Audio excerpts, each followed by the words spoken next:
Okay, you guys, last part of my tutorial, I did want to go over some of the tips for this assignment. The first thing that I want to clarify is the way that your grade is determined for this assignment.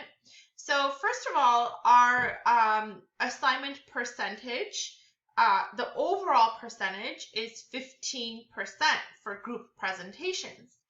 And out of that 15%, for the group presentation, I determine 50% of that grade, and then the audience, your classmates, determine 50% of that grade. I just think it makes more sense since this is the presentation and you are presenting to an audience, that the audience gets a say in your evaluation. But of course, I am 50%, so mine is a more dominant percentage. But I did want it to be like a more balanced grade that you're getting ultimately as a result of your presentation. I will be going over very soon the way that I would like the audience members to grade. I'm going to be creating like a survey form that you each will be filling out for every single group. Second tip is you have to work on your presentation manner. You know, sometimes watching your Flipgrids, I could already tell some people are like naturals at presenting. They have their ideas well put together.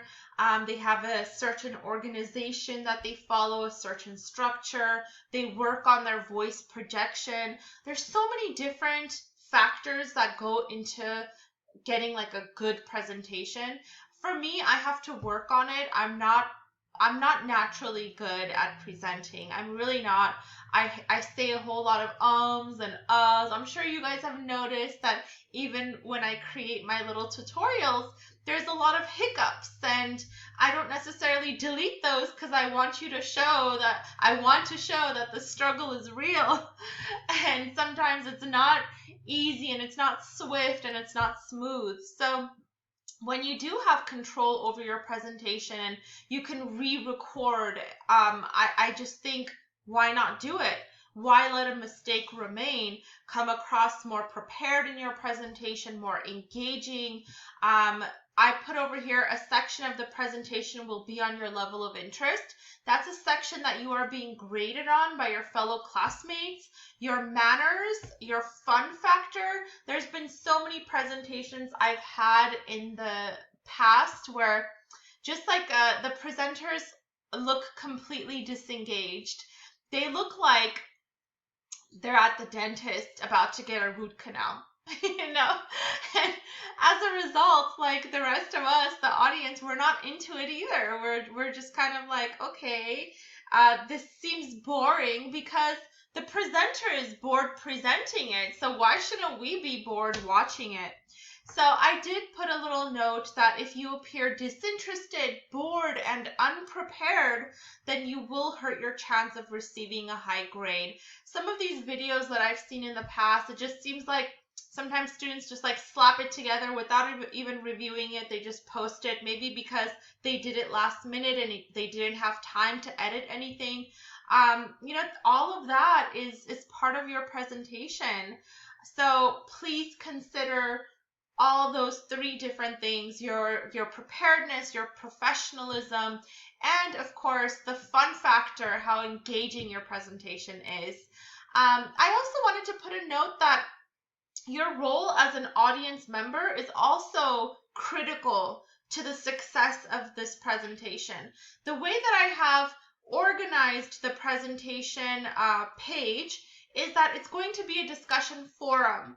And after each group posts their video, you as the audience member, you are responsible for replying to that post with your comments, with your answering the discussion questions.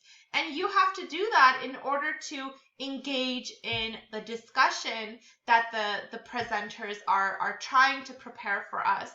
So please keep that in mind, that your participation is pivotal in the presentation. I also wanted to add a note that if, let's say, you do want to have extra sources in your presentation, I don't mind. you do have to just basically introduce those sources either as you're going along or at the end of your presentation. It makes sense when it's kind of like it's verbal presentations that you use phrases like according to and then the source that you found, like according to the New York Times, blah, blah, blah. So if you do that throughout the presentation, that will really help to clarify where your information is coming from. Don't plagiarize sources. Anytime you're going to quote somebody, make sure that you introduce them properly. Like, according to journalist, blah, blah, blah, he or she says, blah, blah, blah, you know? So you want to have like key phrases like that as you're presenting. I also put a little tip here. It's not necessarily a requirement, it's just a suggestion to help us understand what you are saying in your presentation video. Please enable subtitles. YouTube has this feature. I'm actually going to share like a little tutorial that I found on YouTube on how to put subtitles to your videos. So if you do upload your video to YouTube, you can do that. And Zoom also has that. It just, you know, sometimes it takes like a few hours or up to a day for the subtitles to appear. For YouTube, it's a few hours. For Zoom, it might be a little bit longer. But, you know, use that feature so we can understand your speech perfectly. I always make sure my computer volume is like at 90% because I want to make sure like, okay, my voice is loud enough so that my students can adjust the volume. It's better for you to lower the volume rather than to raise it to max level and not be able to hear anything I'm saying. And finally, I put, please make sure you review your video, check the audio. Sometimes the way that students edit the videos, it cuts off a part of a person's speech. Please pay attention to that. If you cut off a key part of somebody's speech, then, you know, you're being graded on that, and that's not a very good impression. I also want to clarify one last thing. It's not in my tip here, but it is in the forum that I have all these instructions written down. You are being graded as a group. So what that means is if you are working with one other person or with two other people, you're all getting the same grade. It's just, that's how it is with presentations. You know, the group is a combined effort. You're all one. You know, you're in this together. So sink or swim, you're with your group members. And I think that it's important to consider that. It's important to consider that your actions might help or hurt your fellow classmates. And if you don't care and if you're not going to invest any time in this presentation, I would really like you to send me a message letting me know. I would rather you not be part of any group and do this presentation by yourself than to join a group with the full knowledge that you're not going to participate and that you're not going to contribute equally. It's just that I think that's like the crappiest part of presentations.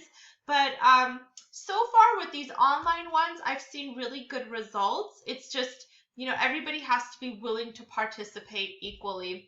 If there is an issue that you want to talk to me about, I don't know, maybe you just don't work well with others, you have anxiety, you would prefer to do this alone. These are all issues that we should discuss together. So feel free to reach out and we will think of plan B. But if you guys are excited about this, I hope you are, then we're ready to get started. Again, if you do have any questions at all, please let me know. I think this is it for the group presentations and for my tutorials. If I think of anything else, I will definitely post it in our announcements. So enjoy.